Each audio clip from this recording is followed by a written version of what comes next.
emisiune prezentată de School of Light. Bună seara, dragii mei! Sunt Alexandru Răducanu, fondatorul School of Light. Astăzi v-am pregătit un decalog al luminii. 10 lecții, 10 legi pentru viață pe care le-am înțeles în cei 46 de ani și pe care vi le voi împărtăși astăzi.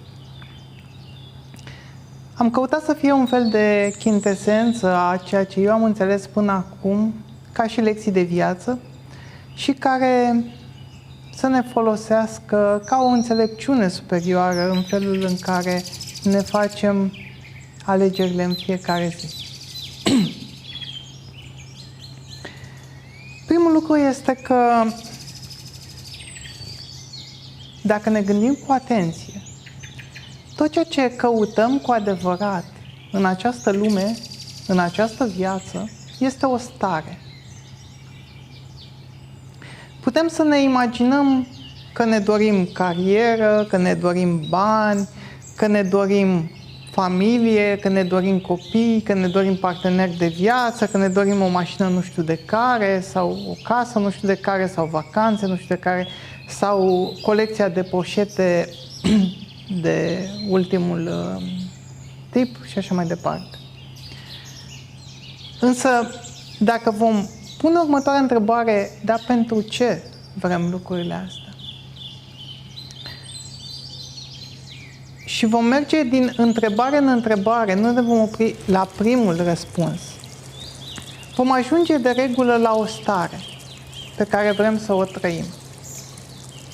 Că vrem să ne simțim iubiți, că vrem să ne simțim acceptați, că vrem să ne simțim respectați, că vrem să ne simțim importanți, că vrem să simțim că contăm, că vrem să simțim că aparținem și așa mai departe. Să fim admirați. Întotdeauna este o stare. De cele mai multe ori, stările care contează cel mai mult au legătură cu cine ești, nu cu ce ai. Și când spun cu ce ai, nu mă refer exclusiv la aspecte materiale, ci la tot ceea ce reprezintă în această lume cumva valori lumești. Poate să însemne carieră, imagine, putere, statut și așa mai departe. Toate aceste lucruri reprezintă pentru fiecare dintre noi o valoare mai importantă sau mai puțin importantă. Dar lucrurile care contează cel mai mult, cel mai profund, au legătură cu cine ești tu cu adevărat ca ființă.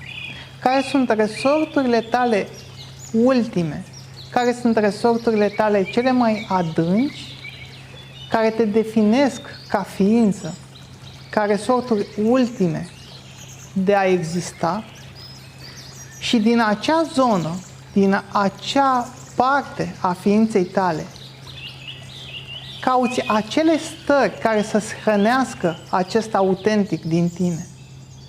Iar aceste stări cel mai adesea nu pot fi cumpărate cu bani, nu depind de statut, nu depind de casa pe care o ai, de mașina pe care o conduci, de copiii pe care îi ai sau de pisica pe care o crești.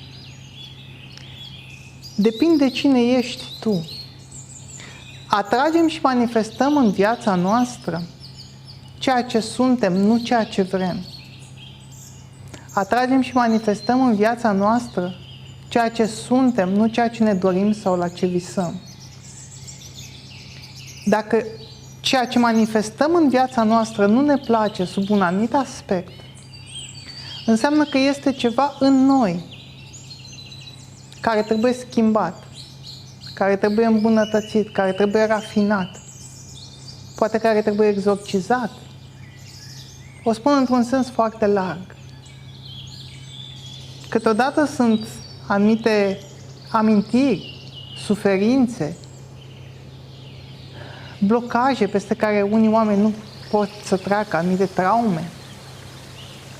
Și preferă să locuiască, să trăiască în acea traumă, în acea suferință, în acea limitare, decât să aibă curajul de a o scoate din ființa sa și de a deveni un om nou. Pentru că întotdeauna poate fi un nou început. O altă lecție de viață în acest decalog este aceea de a fi tu schimbarea pe care o vrei în lume. Prin exemplu personal. Pentru că de vorbit vorbesc foarte mulți și fiecare așteaptă de la celălalt. Mai ales în relațiile apropiate, de familie, de cuplu și în relațiile profesionale și de afaceri, dar mai ales în mediul personal.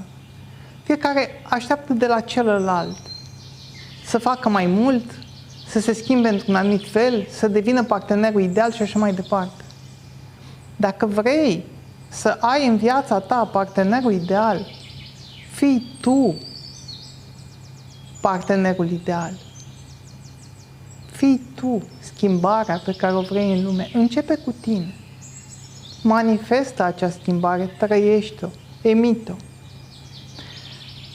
Iar lumea în care vei trăi, realitatea pe care o vei manifesta, va fi reflectarea, oglindirea a ceea ce tu ești și devii.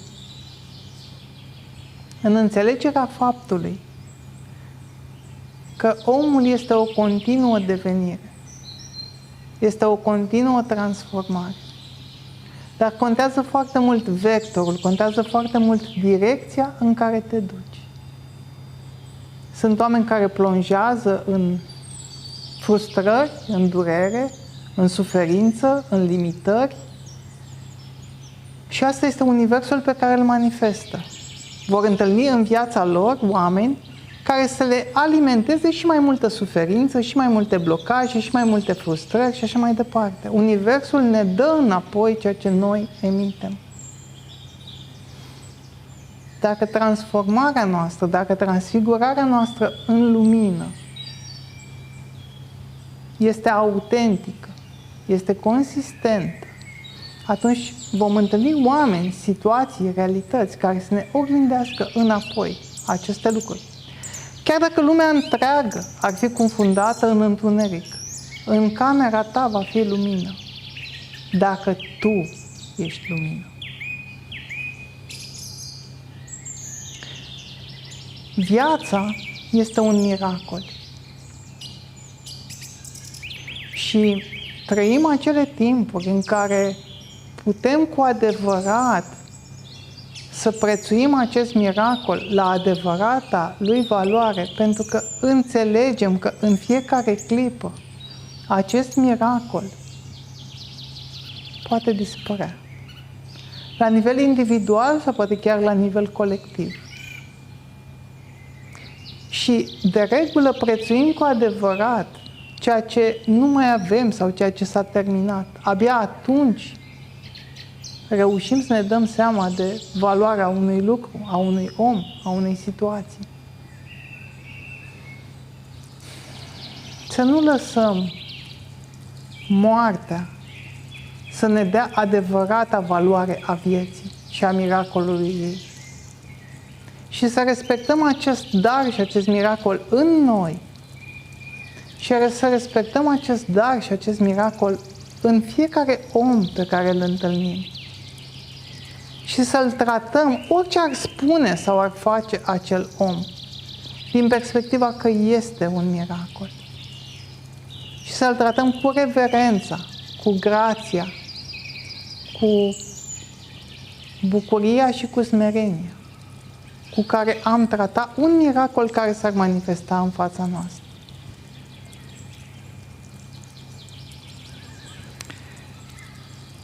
O altă lecție și lege a decalogului luminii este că nimeni nu îți datorează nimic și nu datorezi nimănui nimic. Suntem rezultatul propriilor noastre alegeri. În fiecare clipă a vieții noastre, în orice circumstanță de viață am fi, putem să facem alegeri importante de viață. Nu putem da vina pe nimeni, ci pe nimic pentru felul în care arată viața noastră. Pentru că oricare ar fi circumstanțele vieții noastre, în fiecare secundă avem posibilitatea unei alegeri și poate a unui nou început. Și singura persoană care stă între tine și un viitor altfel ești chiar tu. Nimeni altcineva. Pentru că nu mai trăim în era sclavagistă, în care o persoană să aibă drept de viață și de moarte, drept absolut asupra unei alte persoane. Nu ești copac să fii fix într-un loc cu rădăcinile tale, ai picioare, te poți muta din loc. Orice circumstanță, orice om, orice situație și orice ți-ar fi întâmplat sunt în trecutul tău și nu au nicio putere asupra prezentului tău decât puterea pe care le-o dai și le-o atribui tu. Ok. Sunt persoane care poate sunt căsătorite și spun am anumite constrângeri și obligații datorită căsătoriei. Really? Acel certificat de căsătorie nu este un act de proprietate. Nu ești un câine sau o pisică. Și chiar și câinele sau pisica au propriile manifestări de independență și de liber arbitru în unele situații. Sau am părinți, copii și am obligații. Nu ai niciun alt, nu ai nicio altă constrângere decât față de propria conștiință, față de propria viață, față de propriul suflet. Sigur că dacă ai copii minori în îngrijire, până acei copii devin majori, există niște lucruri pe care trebuie să le faci pentru ei odată ce ți-ai asumat că aduci copii pe această lume. Dar dincolo de acest aspect, nu-ți poți justifica sau scuza lipsa de curaj în a-ți transforma în bine viața pentru că ai anumite constrângeri legate de copii sau legate de părinți sau legate de parteneri sau legate de locul de muncă sau legate de orice altceva. Cine vrea cu adevărat să facă o schimbare în bine în viața lui, va găsi o soluție. Cine nu vrea cu adevărat să facă o schimbare în bine în viața lui, va găsi 1000 de scuze. Este atât de simplu. Soluții sau scuze? Scuzele pot să fie foarte inteligente. Unele dintre ele pot să fie foarte credibile. Atât de credibile încât chiar tu însăți să le crezi. Dar de fapt este o minciună pe care ți-o spui ție însăți pentru a te menține într-un anumit loc din care, din anumite motive, ești incapabilă să ieși. Că ai anumite fixații, că ai anumite atașamente, că ai anumite dependențe, că ai anumite frici, că ai anumite traume. Pot să fie situații și situații de viață. Fiecare dintre noi este unic și fiecare dintre noi are propria sa poveste. Dar la sfârșitul zilei există doar 2 drumuri. Ajungi în acea răspântie în care fie alegi o soluție, fie alegi o scuză.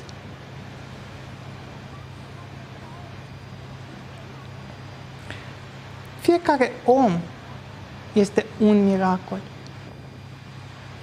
Fii pregătit și deschis să vezi acest miracol și îl vei vedea. Ideea este că nimeni nu poate vedea în tine ceva ce nu are în el. Pentru că nu are organul de simț, nu are capacitatea, nu are reperul, etalonul. Nu cunoaște ceea ce vede în tine. Atunci când conquistadorii au ajuns în America și nativii de acolo au ajuns pe plajă, nu au văzut corăbile. Nu le-au văzut pentru că ei nu știau ce este aia corabie. Și pentru că nu știau ce este aia corabie, pur și simplu nu au fost capabili să vadă fizic. Nu vedem decât lucrurile pe care suntem pregătiți să le vedem și pentru care avem în interiorul nostru niște resurse și niște repere să le percepem. Prin urmare, nu aștepta să vadă valoarea din tine un om care nu are valoare. Nu aștepta să vadă iubirea din tine un om care nu are iubire. Nu aștepta să vadă măreția ta un om care nu este măreț.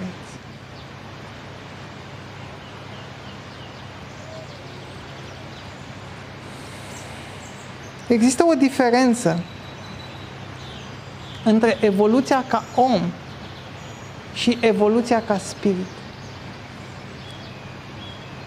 Ca spirit, evoluția este într-o foarte mare măsură în înțelepciune și în vibrație și potențe de lumină și energie.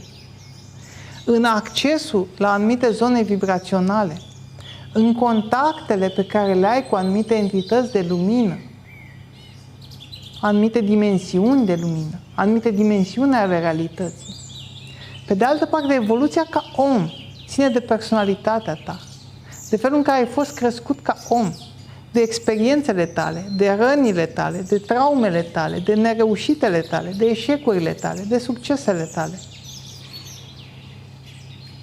Se poate ca o ființă să fie foarte evoluată din punct de vedere spiritual ca spirit, dar să rămână destul de primitivă la nivel uman, ca bărbat sau ca femeie, ca om. Cele două nu se presupun reciproc, nu se susțin reciproc, nu sunt ori, nu sunt și. O ființă completă este o ființă foarte lucrată, atât ca spirit, în ceea ce privește vibrația, evoluția, dimensiunea spirituală în care zboară, dar și cât de lucrat este ca om. Și când spun asta, o să dau un exemplu care e cumva grosier, foarte grosier, dar poate că în felul acesta este mai evident ceea ce vreau să spun. Eu pot să fiu o persoană foarte elevată spiritual, să fiu un avatar întrupat, dar în același timp să arăt de 300 de kg și pătrat, pentru că nu mi-am lucrat corpul. Se poate acest lucru. Cu atât mai mult se poate în domeniul emoțiilor, în domeniul psihicului, în domeniul egoului. Nu confundați evoluția spirituală, care este o dimensiune a spiritului, cu evoluția egoului, cu rafinamentul lui, cu cât de cizelat ajunge cineva ca om, prin educație, prin conștientizare, prin efort personal, prin lucru cu sine, prin extragerea, vindecarea, integrarea rănilor și problemelor și suferințelor prin care a trecut în copilăria timpurie sau în viața de adult. De foarte multe ori se pune semnul egal și oamenii sunt dezamăgiți dacă la o ființă foarte elevată spiritual văd niște aspecte umane care îi dezamăgesc, sau dacă la o ființă foarte lucrată uman nu găsesc deloc o dimensiune spirituală, dar ele pot să coexiste și separat. Însă adevărata împlinire și o ființă cu adevărat măreață este cea care reușise să le integreze pe ambele și să fie măreția care poate fi. Mai multe despre acest decalog după o foarte scurtă pauză publicitară. Ne-a toropit pe toți și nu aveam în minte decât concediu și vacanță. Da, totuși ruleta pasiunii nu trebuie să lipsească din casele dumneavoastră joi la ora 18. Acest eu fuge pur și simplu undeva, într-o imagine. Am văzut, de exemplu, date foarte bune în ceea ce privește numărul de investitori noi la bursă. Discutăm despre blogări și bloguri. Cum vedeți responsabilitatea bloggerilor în crearea de opinie? În această seară am să vă prezint și o afacere și o doamnă.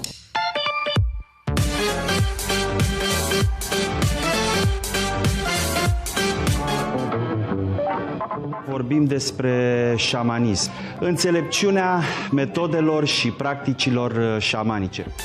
Încercăm să ne orientăm printre ceea ce urmează confruntarea cu această tulpină numită Delta. În prezent, mulți oameni vorbesc despre vibrație, despre o energie bună, despre o energie mai puțin bună. Ne întâlnim la această ediție și vorbim despre luna plină. De ce înșală femeile?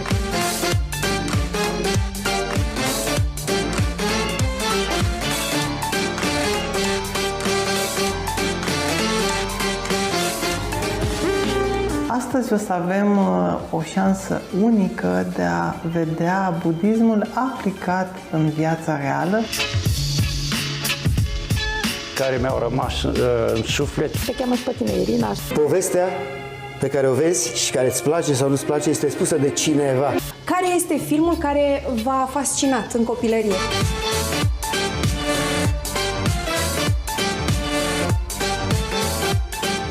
Dedic această ediție reinventării de sine.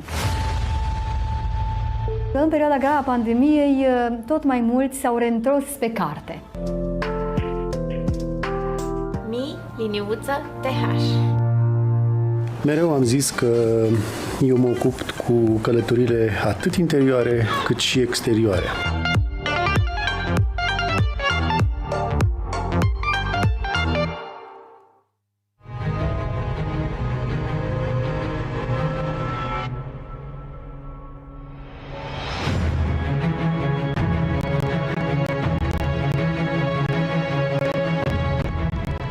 Astăzi este despre vacanță și despre plăcerea de a fi împreună.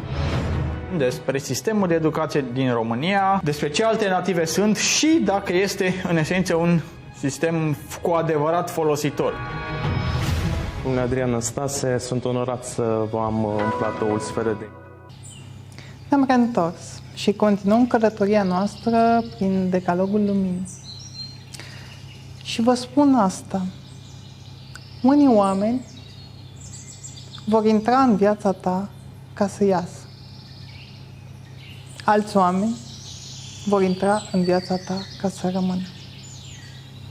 Învață să deosebești cele două categorii, să înțelegi care sunt oamenii care intră în viața ta ca să iasă, pentru că au reprezentat o lecție, o experiență, o etapă din viața ta, ceva ce aveai nevoie să experimentezi cu ființa ta și odată ce acea experiență s-a realizat și ai tras din ea anumite învățăminte, ai tras din ea anumite concluzii, înțelegi că acel om și-a terminat rolul în viața ta și cu eleganță îi permiți să iasă. De foarte multe ori, noi oamenii ne cramponăm de anumite relații mai mult decât este timpul lor. Cu diverse motivații, din diverse frici, din diverse obișnuințe, din diverse atașamente. Însă, atunci când ai capacitatea de a fi un observator în propria viață, lași oamenii să se manifeste în elementul lor și vei vedea că unii au ajuns ca niște meteoriți, tranzitorii pe lângă ființa ta și vor merge mai departe în călătoria lor prin univers. Iar alți oameni vor intra în viața ta ca să rămână.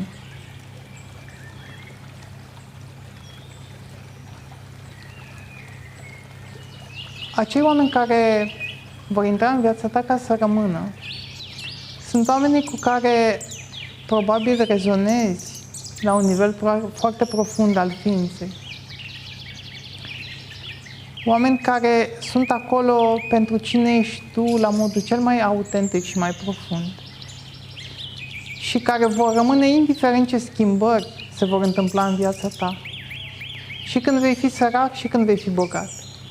Și când vei fi sus și când vei fi jos. Și când vei avea succes și când vei suferi un eșec. Și când vei avea o stare bună și când vei avea o stare proastă. Și când vei fi plin de iubire și când vei fi lipsit de iubire. Acei oameni vor rămâne acolo. Pentru că nu sunt pentru ceea ce ești sau manifesti tu în acel moment, ci pentru ceea ce ești și manifesti tu ca esență. Toți oamenii au nevoie să iubească și să fie iubiți. Să fie apreciați, să fie respectați, să aparțină undeva. Și împărații lumii și cercetorii lumii. În egală măsură, la sfârșitul zilei, după ce unii au terminat de condus lumea, iar alții au terminat de cerșit la metrou, la sfârșitul zilei, fiecare dintre ei vor dori să ajungă undeva, într-un loc, într-un spațiu, într-o situație, în care să se simtă cu adevărat iubiți, în care să se poată deschide total, în care să se simtă complet relaxați și în siguranță absolută, în prezența celuilalt. Cu toții avem aceleași nevoi umane de bază, indiferent cine am fi în această lume. Și indiferent cine am fi în această lume, tot în 2 metri pătrați sau 3 metri pătrați de mormânt ajungem. Și împărații lumii și cercetorii.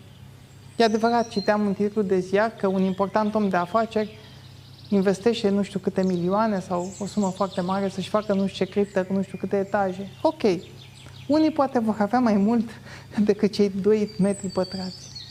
Dar nu despre asta e vorba. Ideea este aceeași. Că ceea ce ne aseamănă este mult mai important decât ceea ce ne deosebește pe fiecare dintre noi. Iar la un nivel profund uman, oriunde am fi în această lume, oricine am fi în această lume, orice am avea în această lume, avem aceleași nevoi umane de bază. Și când te gândești la o altă persoană și când iei decizii de viață privind acea persoană, gândește-te că are aceleași nevoi umane de bază ca și tine, indiferent cine ar fi el. De foarte multe ori în viață, obișnuim să ne uităm din punctul nostru de vedere. Cunosc persoane care sunt atât de egocentrice, atât de absorbite de propria lor persoană, de propria lor situație, încât nu pot vedea nimic altceva. Totul este despre ei. Lumea întreagă se învârte în jurul lor. Orice au decis ei, ceilalți trebuie doar să execute. Sunt pur și simplu 100% focusați pe propria persoană, pe propria situație și așa mai departe.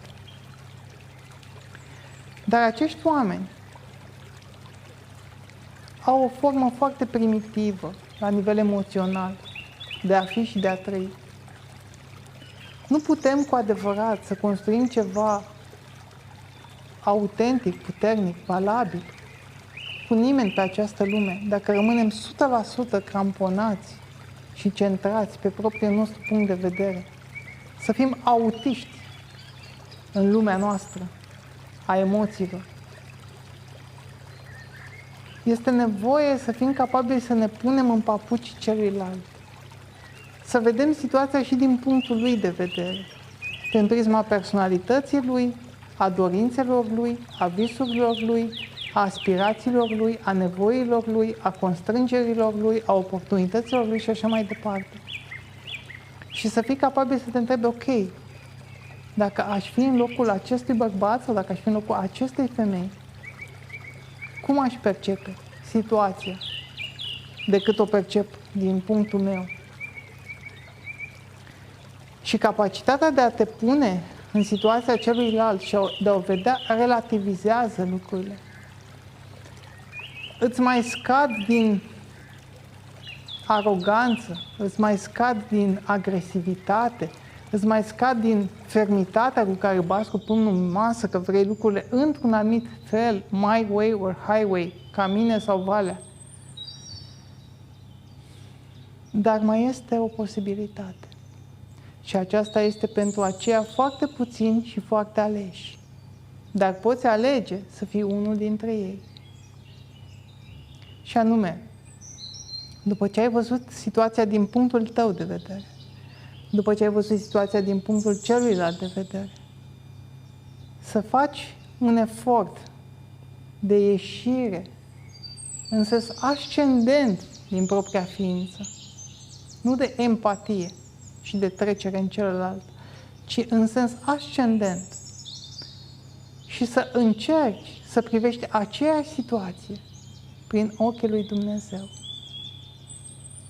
și să te întrebi dacă sunt Dumnezeu și privesc această situație dintre acești doi oameni, cum o percep? Și abia din acel punct, dacă ești capabil de o astfel de detașare, pentru că de foarte multe ori reacționăm cu foarte multe emoții impulsive, cu frustrare, cu furie, cu gelozie, cu impulsivitate, etc., la diverse situații de viață. Dar dacă avem această capacitate de a ne transpune pentru câteva clipe în mintea divină și de a vedea acea situație de deasupra, ce ai gândit și ce ai simțit și cum ai percepe. De foarte multe ori, o situație privită din unghiul divinității arată ca niște copii care ar putea să fie fericiți, dar se încrâncenează în tot felul de situații idiote și să își facă unul altuia zile fripte. Ca două furnici care se ceartă pe un bob de grâu în loc să se ajute să-l ducă împreună unde le este locul.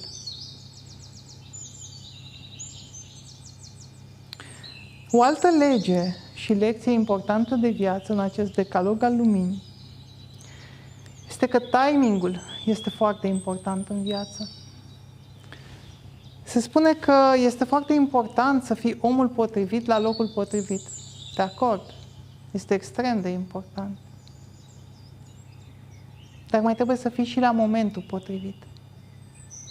Pentru că poți să fii omul potrivit la locul potrivit, dar să nu fii la timpul potrivit. Eu pot să am semințele potrivite de grâu de porumb, boabele de grâu de porumb, potrivite, cele mai bune. Să le aduc și să le plantez în solul cel mai fertil. Dar să mă apuc să le plantez în mijlocul iernii, nu se va alege nimic de recolta mea. Ele trebuie însămânțate și la momentul potrivit. Același lucru care se întâmplă în agricultură, se întâmplă și în viață. Există anumite trenuri care trec prin viața noastră o singură dată. Și este important să avem luciditatea și prezența, să intuim care sunt acele trenuri care trec o singură dată prin viața noastră.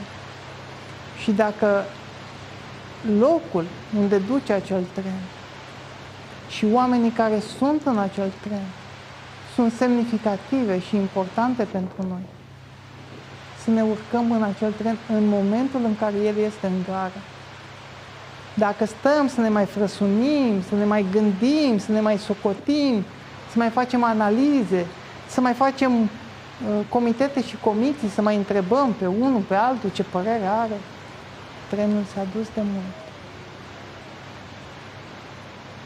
Și s-ar putea să ne trezim după o zi, după o oră, după un minut, după un an, după o viață, când am fi dorit să ne urcăm în acel tren, dar el nu se mai întoarce niciodată în viața noastră.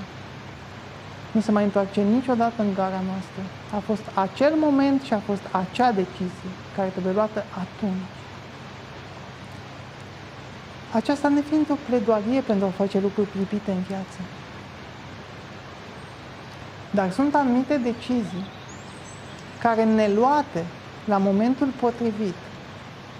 Sunt anumite alegeri care neluate la momentul potrivit. Nu le mai poți lua nici când în viață. Este prea târziu. Poți face oricând o schimbare în viață. Poți face oricând alegerea să te urci într-un tren, dar nu va mai fi acel tren. Va fi un alt tren. Cu alți oameni, cu o altă destinație. Învață să percepi și educă-te să percepi care sunt acele trenuri care vin doar o dată în gara ta. Nu mai folosi cuvântul niciodată. Pentru că viața are modul ei foarte amuzant de a râde de absolutisme. Iar noi oamenii, din diverse răni, din diverse frustrări, din diverse situații de viață, facem abuz de niciodată, facem abuz de întotdeauna. Când reproșăm cuiva ceva și spunem tu întotdeauna faci și dregi sau nu faci și nu dregi. Și spunem eu niciodată și te bați cu pumnul în piept că niciodată. Este foarte important să avem anumite lucruri care sunt nenegociabile în ființa noastră.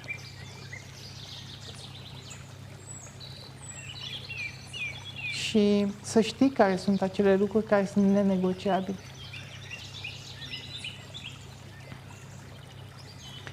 Dacă stau să mă gândesc ultimativ, așa ca un exercițiu de sinceritate, că există pentru mine un singur lucru nenegociabil și asta este lumina din mine.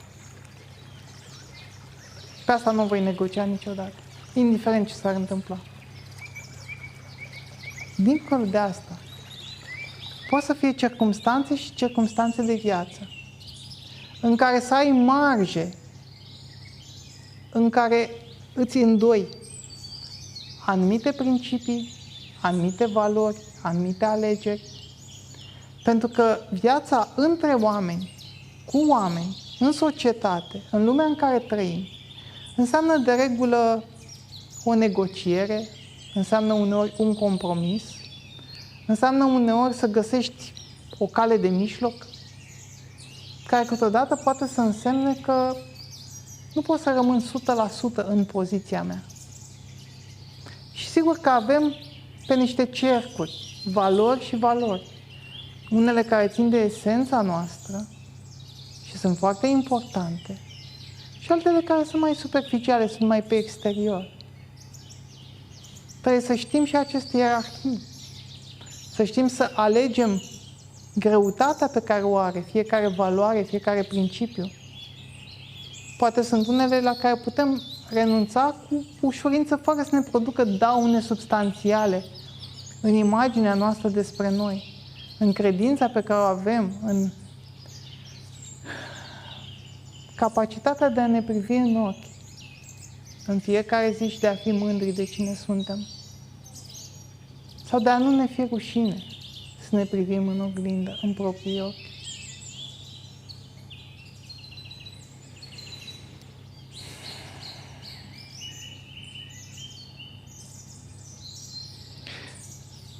Nu poți ști ce poate face un alt om într-o situație limită. Nu poți ști nici măcar ce vei face tu însăți într-o situație limită. Prin urmare, nu mai avea așteptări de la oameni. Ia lucrurile așa cum vin. Bucură-te și celebrează dacă ceea ce vine în viața ta este frumos, îți aduce frumusețe, îți aduce bucurie, îți aduce împlinire, îți aduce fericire.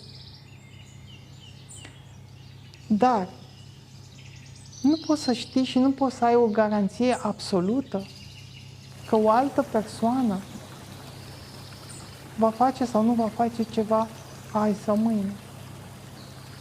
Avem foarte multe așteptări de la partenerul de viață. Partenerul ăla de viață poate mâine să vină și să spună am întâlnit o altă femeie sau am întâlnit un alt bărbat. Să-și facă geamantanul și să plece din viața ta. Cine rămâi? Dacă toate așteptările tale și toată proiecția despre viața ta este legată de un om. Sau poate omul ăla chiar să moară într-o situație tragică de viață, într-o situație de sănătate. Ce rămâi în urma lui? Avem foarte multe dezamăgiri în viață pentru că avem foarte multe așteptări în viață. Și sigur că sunt oameni care vor fi acolo pentru noi în cele mai multe situații de viață, care ne vor sprijini după puterea lor, care ne vor iubi după puterea lor, care ne vor ajuta după puterea lor, care vor fi acolo, după cum se poate pentru viața lor și pentru capacitatea lor de a fi prezenți în viața noastră într-un moment sau altul. Dar nu poți să iei pe nimeni for granted, cum se spune, de la sine înțeles, ca și cum este ceva sigur. Nu există siguranță pe lumea asta, există doar certitudinea morții, asta este o certitudine absolută. Încă nu există persoane nemuritoare pe această planetă. Se mai spunea că taxele mai sunt ceva atât de sigur precum moartea pe lumea asta. Lasă interpretarea fiecăruia dintre voi, dacă includeți și acest lucru. Dar dincolo de asta, nu putem să avem certitudini, nici măcar cu privire la ceea ce vom face noi. Pentru că ființa noastră se schimbă, uneori poate că am spus un lucru acum un an, sau acum o lună, sau acum o săptămână, sau acum o zi, și lucruri s-au schimbat în ființa noastră. Și ceea ce am gândit sau simțit puțin timp în urmă să nu mai fie de actualitate și să nu mai acționăm sau reacționăm, să ne comportăm cum am spus sau cum s-ar aștepta altcineva de la noi. Și să nici nu lăsăm sau permitem altora să ne dicteze prin așteptările lor să ne comportăm într-un fel sau altul și să avem curajul și asumarea să fim cine suntem. Dar în același timp să dăm dreptul și libertatea celuilalt să fie cine e, dincolo de așteptările noastre. Există prea multe așteptări, prea mult orgoliu, prea mult sentiment că ni se cuvine. Nu ni se cuvine nimic. Totul pe lumea asta este un schimb. Dacă ar fi să rezumăm toate aceste legi la una singură, este un schimb între ceea ce dai și ceea ce primești. Și vom primi pe măsura a ceea ce dăruim. Tot ceea ce primim în viață este o expresie a dăruirii.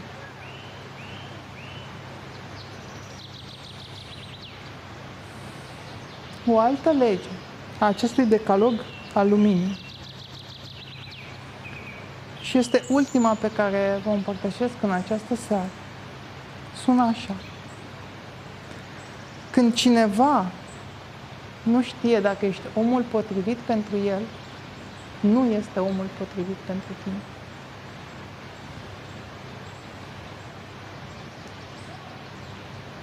Nu-ți trebuie mai mult de o fracțiune de secundă la nivelul sufletului ca să știi dacă un om este cu adevărat acel om, acel bărbat sau acea femeie pe care o aștepți în viața ta. Nu trebuie mai mult de o fracțiune de secundă să știi lucrul ăsta.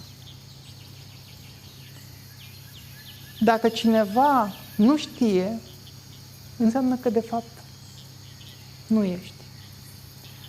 Și înseamnă că este foarte posibil să nu vadă în tine cine ești cu adevărat. Pentru că, așa cum am spus puțin mai devreme, nimeni nu poate să vadă dincolo de propriile limite, dincolo de ceea ce are în sine, dincolo de iubirea din sine, dincolo de lumina din sine, dincolo de generozitatea din sine. Prin urmare,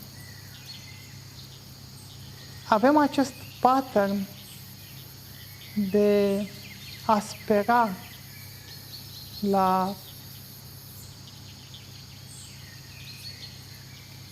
lucrurile care să se întoarcă într-o modalitate favorabilă pentru noi într-un moment sau altul. Sigur că viața întoarce în felurile ei lucrurile. Sunt situații care se sucesc, care se întorc,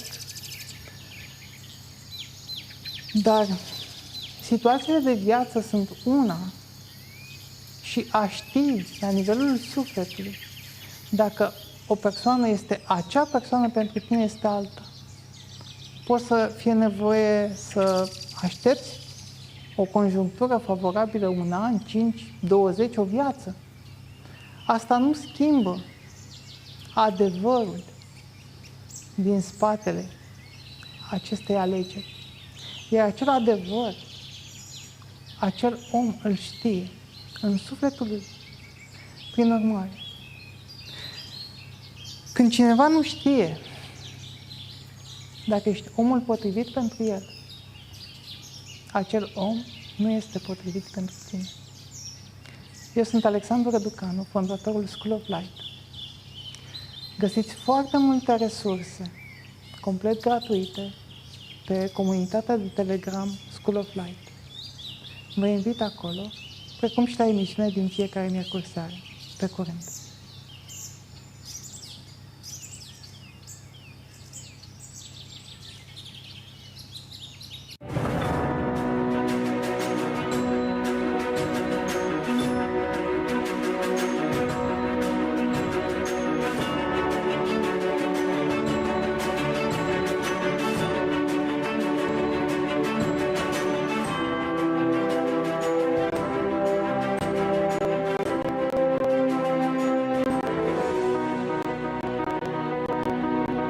Emisiune